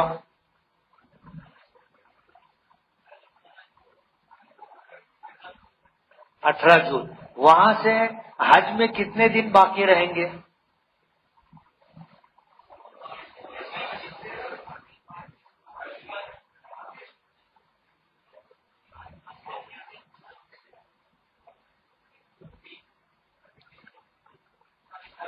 اب ظاہر بات ہے 18 کو شروع ہوگا، تو 18 تو 2 دن پہلے سے ہی آگے چل رہے اپنے اسلامی تاریخ 2 دن پیچھے۔ آج جیسے 28 مئی ہے تو 26 شوال ہے، اسی کو مان لیتے ہیں، تو 18 سے پہلے 18 کو آپ سمجھ لو کہ 16 ذی-القعدہ، اب 16 ذی-القعدہ ہے تو وہاں سے آپ سمجھ لو کہ 15 دن یہ، اور پھر اس کے بعد 10 دن وہ، کتنے دن ہوئے؟ 25 دن۔ اب اگر کوئی آدمی حج افراد کرے تو حج کا احرام باندھ کے جائے گا، حج قران کرے تو اس کا احرام عمرے کے بعد اترے گا نہیں، حج کے بعد اترے گا، تو اس کو احرام کتنے دن باقی رکھنا پڑے گا؟ 25 دن۔ اور احرام کی جو پابندیاں ہیں وہ ساری پابندی برقرار رہے گی۔ اس لیے حج تمتع سب سے آسان حج ہے، اور حج کی کلاس میں حج تمتع کے ہی مسائل سمجھائے جاتے ہیں، بتائے جاتے ہیں، اور وجہ اس کی یہ ہے کہ 90-95% لوگ حج تمتع کرتے ہیں، بہت کم لوگ حج افراد یا حج قران کرتے ہیں۔ اس لیے حج تمتع کے جو مسائل ہیں اس میں پہلے عمرہ ہے، اور عمرے کے لیے پہلے احرام ہے۔ میں نے بتایا احرام نیت کا نام ہے۔ جب ہم یہاں سے روانہ ہوں گے تو ہمیں احرام باندھنا ہوگا۔ احرام باندھنے کے لیے جو آداب ذکر کیے گئے ہیں کہ آدمی اپنی مونچھ، سر کے بال، داڑھی کے بال تراش خراش کر کے ٹھیک ٹھاک کر لے، بغل کے بال صاف کر لے، منہ زیرناف صاف کر لے، ناخن کاٹ لے۔ جب یہ ہو گیا اس کے بعد غسل کر لے، اور غسل مسنون کیسے کیا جاتا ہے آپ کو پتہ ہے کہ پہلے وضو کریں گے اس کے بعد غسل کریں گے۔ اب جب وضو اور اس کے بعد غسل ہو گیا تو اس کے بعد مرد حضرات سلے ہوئے کپڑے نہ پہنتے ہوئے احرام کی چادر ایک لنگی کی جگہ باندھیں گے، اور ایک جو ہے اپنا پورا اوپر سے بدن ڈھانکنے کے لیے دوسری چادر استعمال کریں گے۔ اب ہم نے احرام کے لیے تیاری کر لی، سلے ہوئے کپڑے سے فارغ ہو کر کے نکال کر کے ہم نے احرام کی چادر باندھ لی۔ ابھی ہمارا احرام شروع نہیں ہوا، ہمیں 2 رکعت نماز پڑھنی۔ ماں اور بہنوں کے لیے شرعی عذر بسا اوقات لاحق ہو جاتا ہے تو وہ وضو بھی کریں گی، غسل بھی کریں گی، اور اگر غسل کرنے میں ان کو تکلیف ہو، جیسے بعض لوگ طبیعت خراب ہو جاتی ہے تو وہ صرف وضو کر لیں گے اور نماز نہیں پڑھیں گے ناپاکی کی حالت، مصلی پر بیٹھ کر کے دعا کریں گے، اور دعا کر لینے کے بعد عمرے کی نیت کریں گے کہ اللہ میں عمرے کی نیت کرتی ہوں، اسے آپ میرے لیے آسان فرما دیں اور قبول فرما لیں۔ اور اگر ناپاکی نہیں ہے تو مردوں کی طرح وہ 2 رکعت نماز پڑھیں گی، یہ احرام کی نیت سے پڑھیں گے کہ نیت کرتا ہوں میں 2 رکعت نماز نفل احرام کی نیت سے، اور 2 رکعت کے بعد سلام پھیریں گے تو مرد حضرات اپنا سر ننگا کر لیں گے، ٹوپی ہوگی تو ٹوپی اتار لیں گے، احرام کی چادر اگر سر پر ہے تو اسے سرکا کر کاندھے پر لے لیں گے، اور اس کے بعد نیت کریں گے اللہم انی ارید العمرۃ فیسرھا لی وتقبلھا منی، کہ اللہ میں نے عمرے کی نیت کی ہے، اسے آپ میرے لیے آسان فرما دیں اور قبول فرما دیں۔ نماز ہو گئی، ہم نے نیت کر لی، ابھی احرام کی پابندیاں شروع نہیں ہوں گی۔ کب شروع ہوں گی؟ جب تلبیہ پڑھیں گے، اور تلبیہ کب پڑھیں گے؟ یلملم سے پہلے، میقات سے پہلے پڑھ لینا ہے۔ نبی کریم صلی اللہ علیہ وسلم نے حج کیا تھا، آپ نے تلبیہ کہاں پڑھا؟ 3 طرح کی روایت ہے۔ بعض لوگ کہتے ہیں کہ اللہ کے رسول صلی اللہ علیہ وسلم نے حج کی نیت کی تھی اور نماز پڑھی تھی، حج کی نیت کی تھی، اور آ کر کے اپنی سواری پر بیٹھ گئے تھے، اور جب آپ کی اونٹنی آپ کو لے کر کے اٹھی تو آپ نے تلبیہ پڑھا۔ بعض لوگ کہتے ہیں کہ اللہ کے رسول صلی اللہ علیہ وسلم نے نماز پڑھی، سلام پھیرا تھا، نیت کی اور تلبیہ پڑھ لیا تھا۔ اور کچھ لوگ کہتے ہیں کہ اللہ کے رسول صلی اللہ علیہ وسلم جب آپ کی اونٹنی آپ کو ذوالحلیفہ سے لے کر کے چلی اور میقات آنے لگا تو آپ نے تلبیہ پڑھا۔ اب ظاہر بات ہے 3 طرح کی روایتیں۔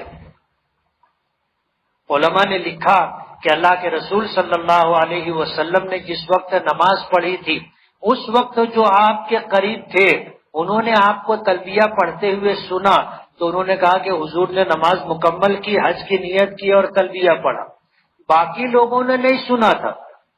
اب جب حضور جا کر کے اپنی اونٹنی پر بیٹھے اور اونٹنی آپ کو لے کر کے اٹھنے لگی تو جو لوگ وہاں پر آس پاس میں تھے، حضور نے تلبیہ پڑھا، ان لوگوں نے سنا تو وہ کہتے ہیں حضور نے تلبیہ کہاں پڑھا تھا؟ جب حضور کی اونٹنی حضور کو لے کر کے اٹھنے لگی۔ اب جب میقات آیا حضور نے پھر تلبیہ پڑھا تو وہاں جو آس پاس لوگ تھے انہوں نے کہا کہ ہم نے اپنے کانوں سے سنا ہے حضور نے کہاں تلبیہ پڑھا تھا؟ میقات کے پاس۔ تینوں اپنی بات میں سچے۔ اب حضور کا یہ عمل 3 طرح سے منقول ہے ہم لوگوں کے پاس، ہمارے لیے آسانی ہو گئی، آسانی ہو گئی کہ ہم اگر جو ہے نماز کے فوراً بعد تلبیہ نہ پڑھیں تو بھی احرام کی پابندیاں شروع نہیں ہوگی، ہمارے لیے آسانی۔ ہم لوگ جہاز میں بیٹھ گئے، جہاز جب رن وے پر چلا، اوپر اٹھا، ہم جب بھی تلبیہ نہیں پڑھے تو بھی چلے گا، لیکن آخری جب اعلان ہوگا کہ اب یلملم میقات آنے والا ہے، جہاز میں اعلان ہوتا ہے، جو حج فلائٹ ہوتا ہے اس میں اعلان ہوتا ہے، اور جو شیڈول فلائٹ ہوتا ہے اس میں بھی اعلان ہوتا ہے۔ حج فلائٹ میں تو خاص طور پر اعلان ہوتا ہے اس لیے کہ اس میں سب حاضر رہتے ہیں، تو ہم وہاں بھی تلبیہ پڑھ سکتے۔ بہتر یہ ہے کہ ہمیں جس میں آسانی لگے ہمیں وہ کر لینا چاہیے، سب کا مزاج اور طبیعت ایک جیسی نہیں ہوتی۔ اب جب ہم نے تلبیہ پڑھ لیا، لبیک اللہم لبیک لبیک لا شریک لک لبیک ان الحمد والنعمت لک والملک لا شریک لک، اب احرام شروع ہو گیا۔ اب احرام شروع ہو گیا تو احرام کی ساری پابندیاں ہمارے ساتھ لاحق ہو گئی۔ ہم بستری نہیں کر سکتے، ہم بستری کی بات نہیں کر سکتے، ہم بستری کے لیے اشارہ کنایا نہیں کر سکتے جو میاں بیوی کے درمیان ہوتا ہے، اور سب کا الگ الگ ہوتا ہے، پتہ ہے نا؟ اشارہ بھی نہیں کر سکتے، خوشبو استعمال نہیں کر سکتے، ناخن نہیں کاٹ سکتے، بال نہیں کاٹ سکتے، بال نہیں توڑ سکتے، مرد حضرات سلا ہوا کپڑا نہیں پہن سکتے، سر نہیں ڈھانک سکتے، مرد ہو یا عورتیں ہیں خوشبو نہیں لگا سکتے، مرد حضرات دستانہ نہیں پہن سکتے، موزہ نہیں پہن سکتے، عورتیں دستانہ اور موزہ پہن سکتی، عورتیں اپنا چہرہ نہیں ڈھانک سکتی، چہرہ کھلا رکھنا پڑے گا۔ یہ احرام کی پابندیاں ہیں۔ خوشبو استعمال نہیں کر سکتے، خوشبودار چیز سونگھ نہیں سکتے، خوشبودار چیز کھا پی نہیں سکتے، یہ پابندیاں ہیں۔ اب احرام کی پابندیاں شروع ہو گئی۔ ہم لوگ جدہ پہنچے، جہاز سے اتر گئے، اب یہاں سے بس کا سفر رہے گا، اللہ سفر کو آسان کر دے۔ جدہ پہنچنے کے بعد کبھی بہت زیادہ وقت لگ جاتا ہے مکہ نکلنے کے لیے، کبھی جلدی بھی ہو جاتا ہے۔ جب بہت زیادہ ہجوم ہو جاتا ہے تو بسیں کم پڑ جاتی، تو 2 گھنٹہ، 4 گھنٹہ، 10 گھنٹہ، 12 گھنٹہ، 20 گھنٹہ، 24 گھنٹہ ایئرپورٹ پر رکنا پڑتا ہے۔ اب وہ ہر ایک کے نصیب کی بات ہے، کسی کو فوراً بس مل جاتی اور کسی کو 24 گھنٹہ رکنا پڑتا۔ اب یہاں جب ہم لوگ بس سے نکلیں گے مکہ جانے کے لیے تو مکے میں داخل ہونے کے لیے غسل کرنا مسنون ہے۔ اللہ کے نبی صلی اللہ علیہ وسلم جب مکہ مکرمہ کے قریب پہنچے تو آپ مسجد ایک مقام ہے زی طوا پر پہنچے، جو مکے کے باہر میدانی علاقہ تھا، بستی نہیں تھی، وہاں آپ رک گئے تھے۔ وہاں ایک کنواں ہے، اس کنویں کے پانی سے آپ نے غسل کیا تھا۔ احرام کی حالت میں بدن سے میل کچیل دور کرنا احرام کی پابندیوں میں ہے، دور نہیں کر سکتے۔ سر سے جوں نہیں نکال سکتے، خدا نہ خواستہ کپڑوں میں جو ہوں تو وہ جو بھی نہیں نکال سکتے، پابندیوں میں ایک چیز ہے۔ تو یہ جو غسل حضور نے فرمایا تھا اس میں بدن کو آپ نے ملا نہیں تھا، صرف آپ نے وضو کیا اور بدن پر پانی بہا لیا۔ تو اگر جدے میں آپ کو موقع ملے، وہاں حمام وغیرہ ہوتے ہیں، تو آپ وہاں پر غسل کر لیں، مگر یاد رکھیں صابن استعمال احرام کی حالت میں، خوشبو استعمال کرنا منع ہے۔ عام طور پر صابن خوشبودار ہوتا ہے، زمانہ بہت ترقی کر گیا، خوشبودار ہوتا ہے، لیکن بغیر خوشبو کا بھی صابن ملتا ہے، لیکن ہمیں غسل میں صابن استعمال نہیں کرنا ہے، اس لیے کہ غسل میں ہم نے صابن استعمال کیا تو بدن کا میل کچیل تو نکلے گا، اور اس کی اجازت نہیں، اس لیے جسم پر صرف پانی بہا لیں گے۔ احرام کی حالت میں یہ دھیان رہے کہ جب بیت الخلا سے آدمی نکلتا ہے تو اس کا ہمیشہ کا معمول اور عادت ہے کہ ہاتھ صابن سے دھوتے ہیں، سب دھوتے ہیں نا، تو بے خیالی میں کیا ہوتا ہے کہ آدمی جب بیت الخلا سے نکلتا تو وہاں پر جو ہے ہینڈ واش رکھا رہتا ہے، اور وہ بہت اچھی خوشبو والا ہوتا ہے۔ اگر آپ نے جو ہے وہ لے کر کے تو دم واجب ہو جائے گا، یاد رہے گا۔ دھوکہ یہیں پہ ہوتا ہے، آدمی کی عادت ہوتی ہے بیت الخلا سے نکلے تو وہاں پر انتظام رہتا ہے، آدمی جو ہی ہینڈ واش استعمال کیا کہ اس کے اوپر دم واجب ہو گیا۔ اچھا، پورے پنجے پر لگنا ضروری نہیں ہے، اگر اس پر بھی لگ گیا نا تو بھی دم واجب ہو جائے گا۔ اس لیے اگر آپ کو صابن سے ہاتھ دھونا ہے تو بغیر خوشبو والا صابن آپ کے پاس ہونا چاہیے، یعنی جو سامان آپ لے کے جائیں گے اس میں بغیر خوشبو کا صابن بھی لے کے جائیں گے۔ تو جدہ میں آپ غسل کر لیں، جسم پر پانی بہا لیں، اس نیت سے کہ مکہ مکرمہ میں داخل ہونے کے لیے غسل کرنا مسنون ہے۔ اللہ کے نبی صلی اللہ علیہ وسلم نے غسل فرمایا تھا۔ اب جب ہم وہاں پہنچ جائیں گے تو پہنچ جانے کے بعد عجلت میں کوئی کام نہ کرے، ذوق اور شوق اپنی جگہ، لیکن عجلت میں کوئی کام نہ کرے۔ آپ جب بس آپ کو لے کر جو ہے جائے گی، ایک مقام پر رکے گی، آپ کے پاسپورٹ وغیرہ کی پوری چیکنگ ہوگی، پاسپورٹ جمع کر لیا جائے گا، پھر ایک آدمی آپ کے ساتھ آئے گا، اس کے پاس سارے پاسپورٹ ہوں گے، اور پھر وہ آپ کے ساتھ بس میں چلے گا، معلم کی آفس پر پہنچے گا، وہ سارے پاسپورٹ وہ معلم کے سپرد کرے گا۔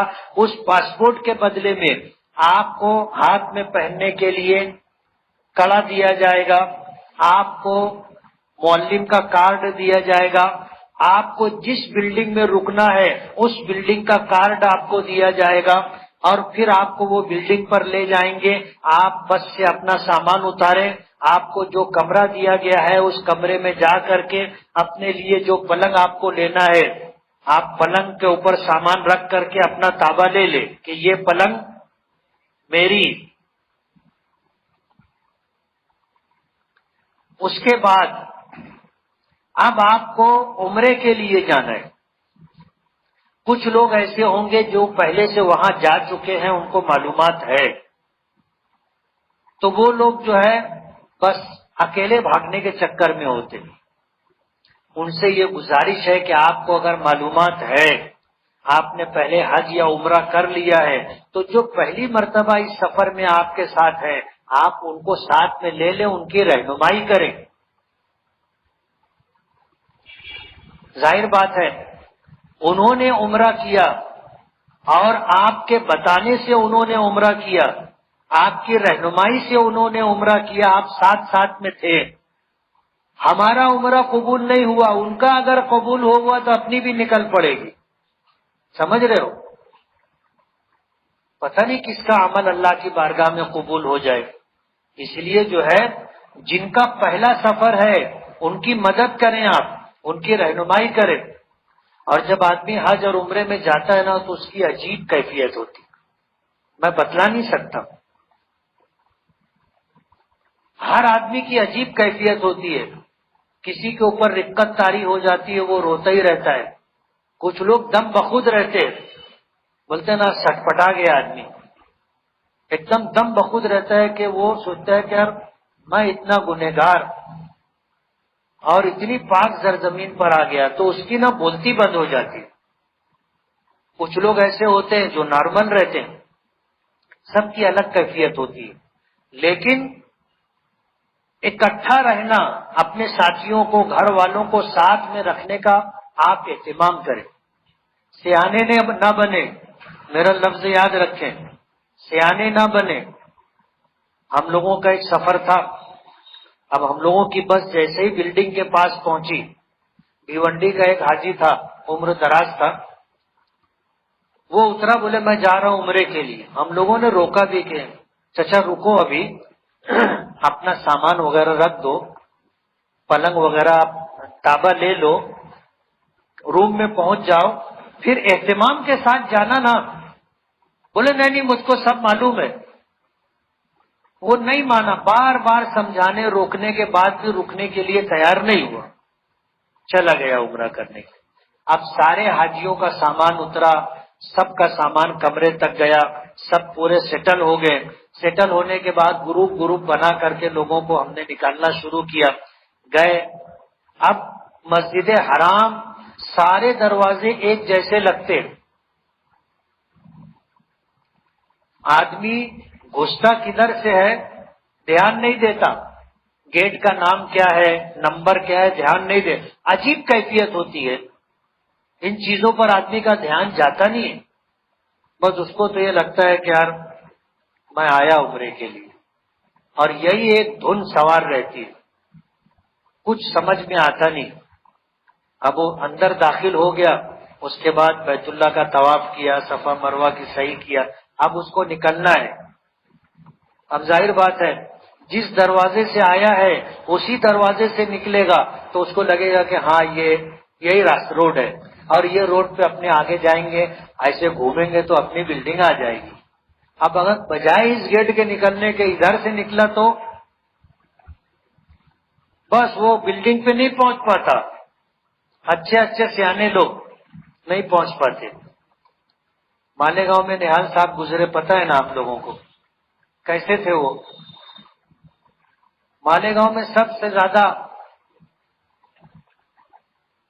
حج پر گئے تھے، ان کے ساتھ بھی ایسے ہی ہو گیا تھا کہ مسجد حرام میں گئے، عمرہ کر کے نکلے، تب وہ بلڈنگ ہی ڈھونڈ رہے تھے، جا رہے آ رہے، جا رہے آ رہے، جا رہے آ رہے۔ تو مالیگاؤں کے کچھ لوگ ملے، بولے صاحب، بولے یار بلڈنگ یہی نہیں مل رہی ہے۔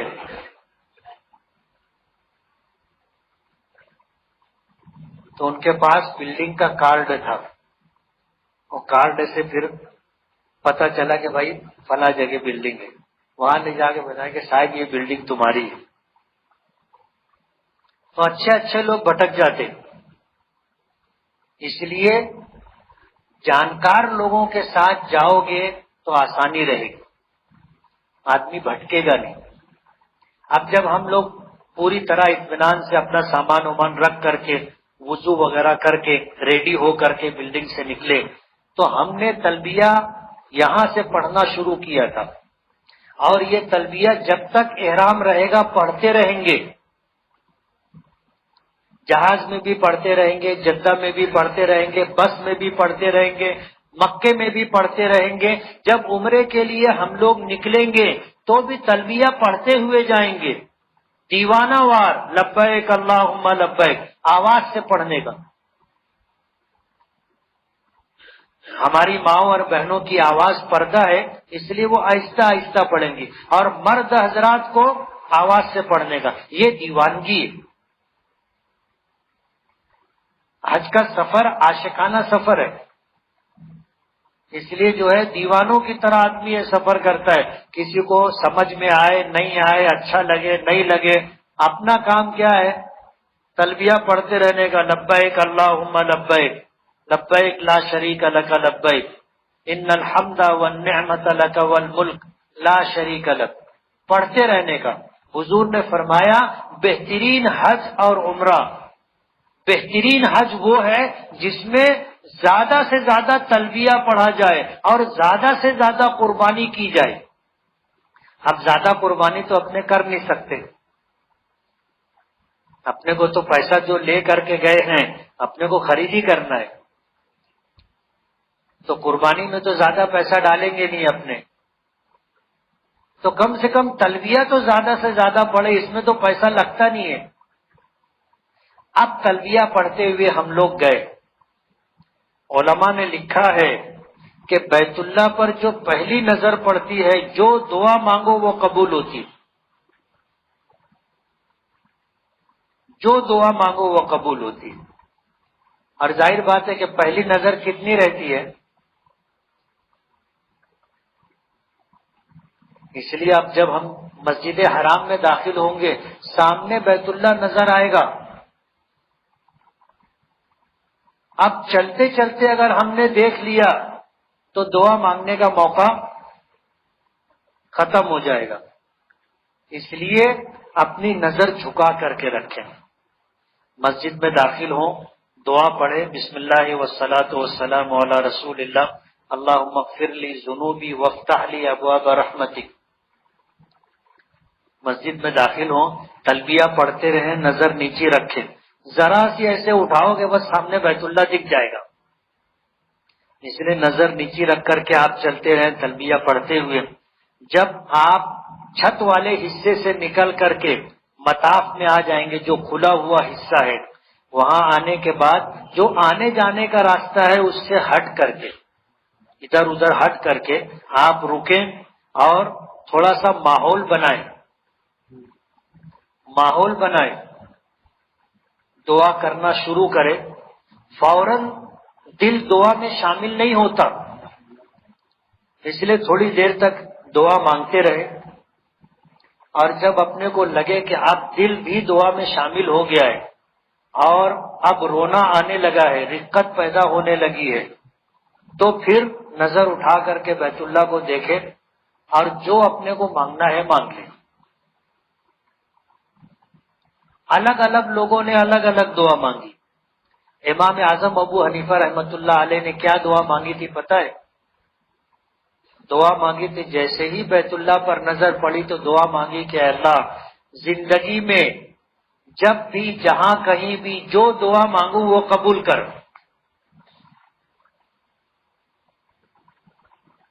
یعنی ساری زندگی کی دعا کی قبولیت مانگی تھی۔ اب ظاہر بات ہے ہم نے دیکھا اور مانگا کہ اللہ میری مغفرت کر دے، پلک جھپک گئی، کام ختم ہو گیا۔ دعا مانگی اللہ ایک سائزنگ ایک اور ہو جائے، مانگتے ہیں لوگ ہیں۔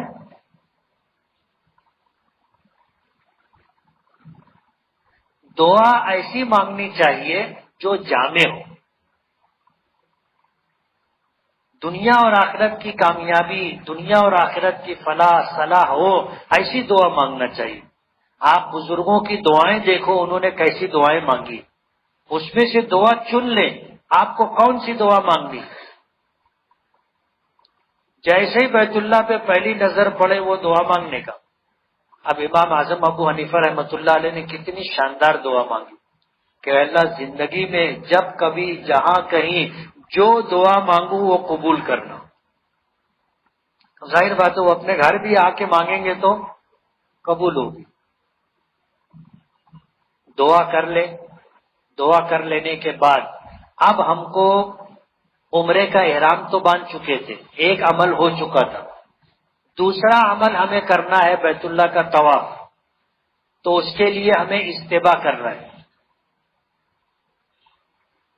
کچھ کام کرنے ہیں وہ آپ کو میں بتا دوں۔ جہاں سے حجر اسود کے سامنے سے طواف شروع ہوگا اس سے پہلے ہم کو 3 کام کرنا ہے۔ ایک کام تو یہ کہ تلبیہ بند، جو تلبیہ لبیک ہم پڑھتے ہوئے آئے تھے وہ بند۔ دوسرا ہم کو استباء کرنا ہے، سیدھے کاندھے کی چادر سرکا کر کے بغل میں سے لے کر کے بائیں کاندھے پر ڈال لینا ہے۔ بعض لوگ بمبئی سے استباء کر لیتے ہیں، جبکہ استباء کا یہ عمل طواف کے ساتھ مخصوص ہے۔ اس لیے اس سے پہلے اجتباء نہیں کرنا ہے. اجتباء کب کرنا ہے؟ جب طواف شروع کرنا ہے. پہلا کام تلبیہ بند، دوسرا اجتباء، اور تیسرا نیت کہ اللہ میں عمرے کے لیے تیرے گھر کے طواف کی نیت کرتا ہوں 7 چکر کی، تو اسے میرے لیے آسان فرما دے اور قبول فرما لے. تو طواف شروع کرنے سے پہلے کتنے کام کرنے ہیں؟ 3 کام کرنا ہے. پہلا کام تلبیہ بند، دوسرا کام اجتباء سیدھا کاندھا کھولیں گے، تیسرا کام نیت کریں گے. اب 3 کام طواف شروع کرنے سے پہلے. اب جب ہم وہاں پر پہنچے، ہمیں طواف شروع کرنا ہے، تو پھر 3 کام کرنا ہے. پھر 3 کام کرنا ہے. حجر اسود کا استلام کرنا ہے. بوسہ نصیب والوں کو ملتا ہے. بوسے کا بدل اور ثواب میں اسی کے برابر استلام. اپنے ہاتھوں کو بیت اللہ حجر اسود کی طرف رخ کریں گے، ایک کام. دوسرا اپنا ہاتھ حجر اسود کے ایسے سامنے مقابل لائیں گے، اور اس کے بعد دعا پڑھیں گے. کیا پڑھیں گے؟ بسم اللہ اللہ اکبر وللہ الحمد. اور اس کے بعد ہاتھ کو بوسہ دیں گے، اور وہیں پر کھڑے کھڑے ایسے گھوم جائیں گے، بایاں ہاتھ بایاں کاندھا بیت اللہ کی طرف. اب یہاں سے ہم لوگ طواف شروع کریں گے. طواف کے کتنے چکر ہوتے؟ 7. کم تو نہیں رہتے نا؟ کتنے چکر ہیں؟ 7. 7 چکروں کا نام طواف ہے.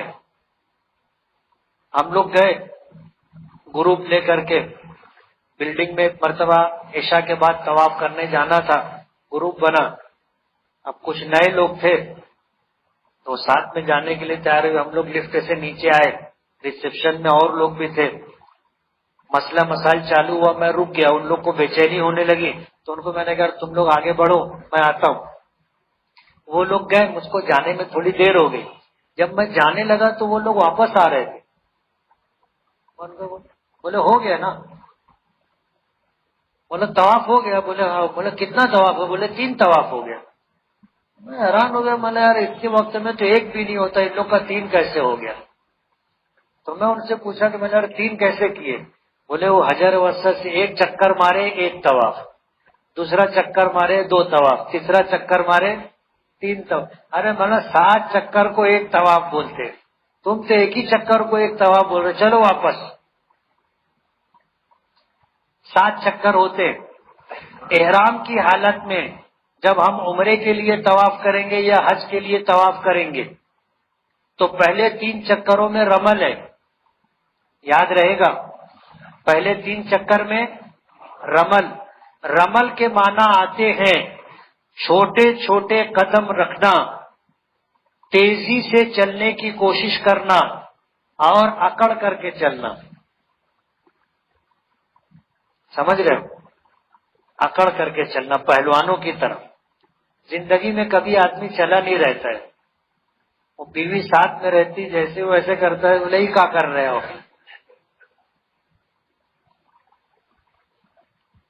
رمل. اور یہ رمل کیوں کیا جاتا ہے پتہ ہے؟ حضور ہجرت کر کے مدینہ چلے گئے. سن 6 ہجری میں جب آپ عمرے کے ارادے سے آئے، حدیبیہ کے مقام پر آپ کو روک دیا گیا اور آپ کو واپس جانا پڑا مدینہ. اور سن 6 ہجری میں آپ عمرے کے لیے آئے. جب آئے تو مکے کے لوگوں میں یہ بات مشہور ہو گئی تھی کہ مدینہ وباؤں والی زمین ہے، بلاؤں والی زمین ہے. یہ لوگ یہاں سے گئے سب پریشان ہیں، سب کو بخار نے دبلا پتلا کر دیا ہے، سب کمزور ہیں. اب ظاہر بات ہے مکے والے اور مدینے والوں کی تو ایسے تھی. تو جب طواف کے لیے حضور پہنچے تو حضرت جبرائیل آئے اور آ کر کے کہا کہ آس پاس کے پہاڑوں پر مکے کے لوگ بیٹھے ہیں، وہ آپ کو اور آپ کے صحابہ کو دیکھ رہے ہیں، ان کے دماغ میں یہ بات ہے کہ مدینے کے بخار نے ان لوگوں کو کمزور کر دیا ہے، تو ان کو اپنی جلادت، اپنی طاقت و قوت بتاؤ، پہلوانوں کی طرح اکڑ کر کے چلو۔ تو تمام صحابہ کرام نے پہلوانوں کی طرح چلنا شروع کیا۔ وہ جو بیٹھ کے دیکھ رہے تھے بولے یار کون بولتا ہے یہ بیمار لوگ، یہ تو سب مدینہ جانے کے بعد سب پہلوان ہو گئے۔ اب ظاہر بات ہے کوئی ہم کو تو وہاں ہمارا دشمن دیکھنے کے لیے بیٹھا نہیں ہے، لیکن اللہ تعالیٰ کو یہ ادا اتنی پسند آئی کہ ہر عمرہ کرنے والے اور حج کرنے والے کو جو طواف کرتے ہیں حج عمرے کا، اس میں پہلے 3 چکروں میں رمل ہے، اکڑ کر کے چلنا ہے۔ جب 3 چکر پورا ہوگا، پہلا چکر ہم نے رمل کے ساتھ کیا، آئے ہم حجر اسود کے پاس، پھر ہمیں استلام کرنا ہے، بسم اللہ اللہ اکبر وللہ الحمد، پھر وہیں سے گھوم کر کے ہم دوسرا چکر رمل کے ساتھ، تیسرا چکر رمل کے ساتھ۔ اب جب چوتھا چکر شروع ہوگا تو چوتھا، پانچواں، چھٹا، ساتواں، یہ 4 چکر بغیر رمل کے یاد رہیں گے۔ پہلے 3 چکروں میں رمل اور بعد کے 4 چکروں میں رمل نہیں ہے۔ اگر اپنے بھول گئے پہلے 3 چکروں میں یا 1 چکر میں یا 2 چکر میں رمل نہیں کر سکے تو چوتھے اور 5ویں میں نہیں کریں گے، حساب ایسے نہیں جوڑیں گے کہ چلو پہلے چکر میں رمل نہیں کیے، اب دوسرے میں کیے، تیسرے میں کیے تو 2 ہی چکر ہوا، تو چلو چوتھے میں بھی رمل کر لے تو 3 چکر رمل والا ہو جائے گا، ایسا نہیں ہے۔ پہلے 3 چکروں میں رمل کریں گے، اگر کر لیے تو ٹھیک، نہیں کیے تو گیا۔ اگلے 4 چکروں میں رمل نہیں کرنا ہے، ادھر چھوٹا وہ غلطی ہو گئی، ادھر کیے وہ غلطی ہو گئی، تو پہلے 3 چکروں میں رمل کریں گے اور بعد کے 4 چکروں میں رمل نہیں کریں گے۔ ہر چکر استلام سے شروع ہوتا ہے۔ 7 چکر شروع کرنے میں کتنے رمل ہوئے؟ ہر چکر میں ہم کو رمل کرنا ہے، کتنے چکر ہیں؟ تو 7 چکروں کے شروع میں ہم نے رمل کیا، استلام کیا۔ جب 7 چکروں میں استلام ہوا تو 7 ہو گیا، ہم جب آئیں گے 7واں چکر پورا ہوگا پھر استلام کریں گے، یہ 8واں ہو گیا۔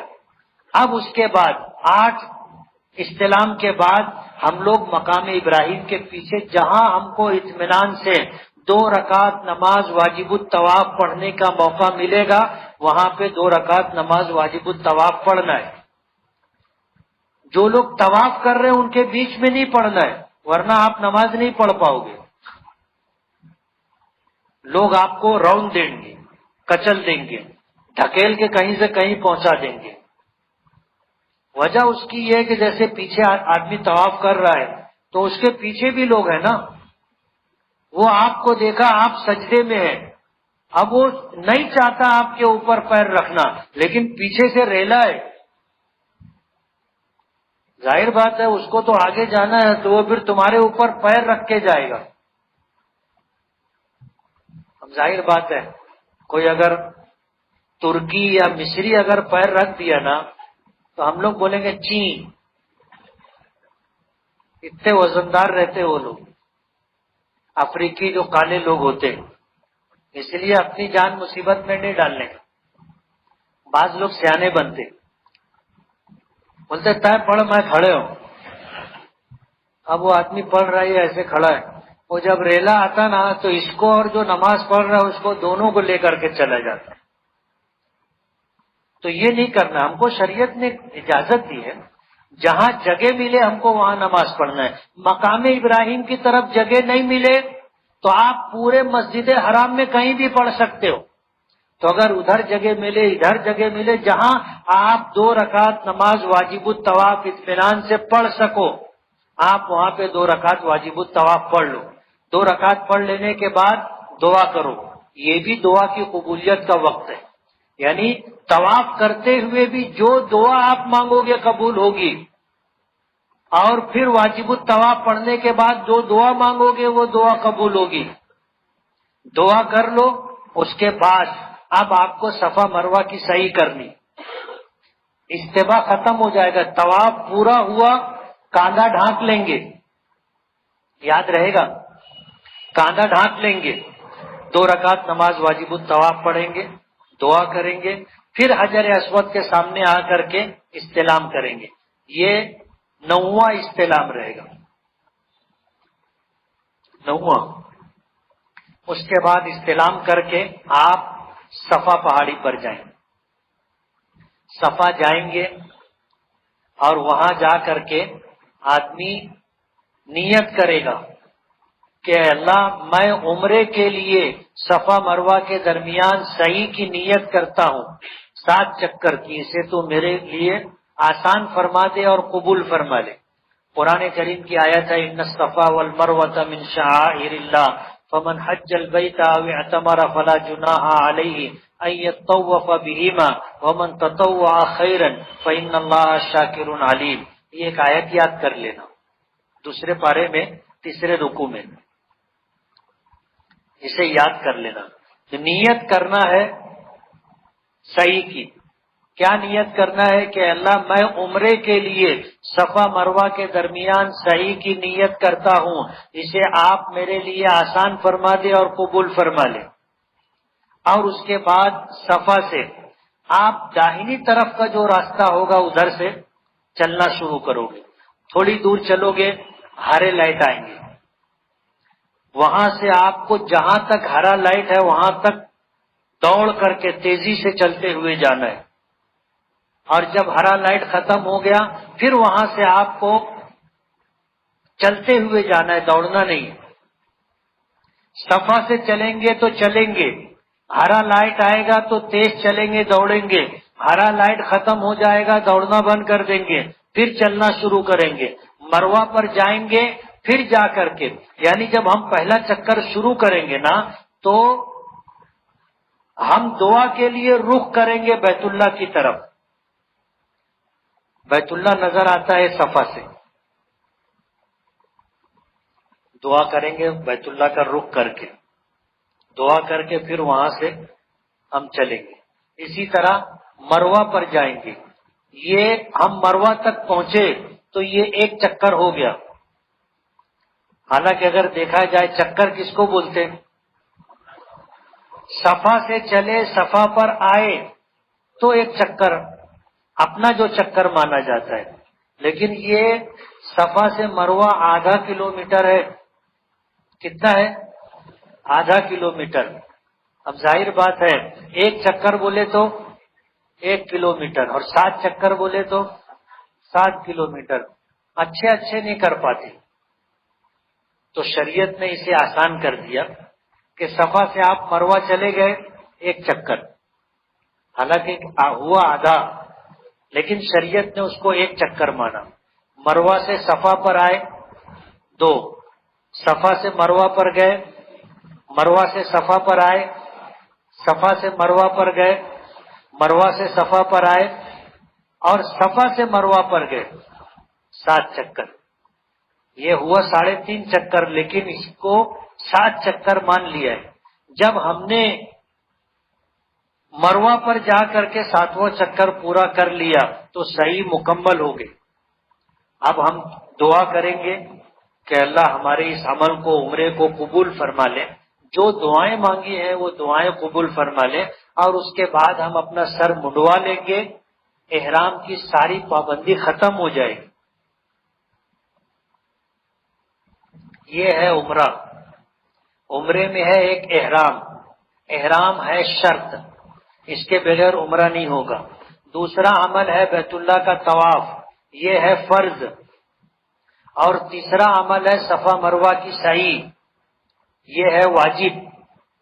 اور احرام ختم کرنے کے لیے ہمیں سر منڈوانا پڑے گا. جب ہم سر منڈوا لیں گے تو ہمارا عمرہ مکمل ہو جائے گا.